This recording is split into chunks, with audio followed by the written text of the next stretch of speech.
আজ বানালাম রুই পোস্ত। প্রথমে আমি রুই মাছের চাকা নিয়ে তাতে নুন এবং হলুদ গুঁড়ো মাখিয়ে নিয়ে রেখে সেগুলো তেলেতে ভেজে নেব হালকা আঁচে একদম।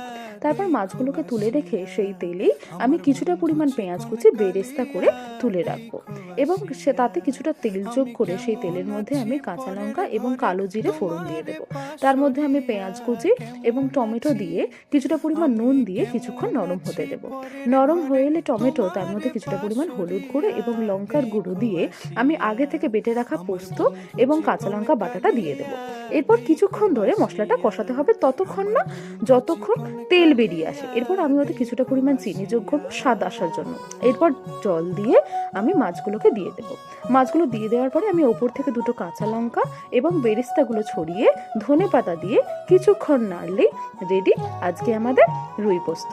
তো আমাদের এই রেসিপিটা যদি ভালো লেগে থাকে অবশ্যই একটা লাইক করে দেবেন এবং সাবস্ক্রাইব করে দেবেন।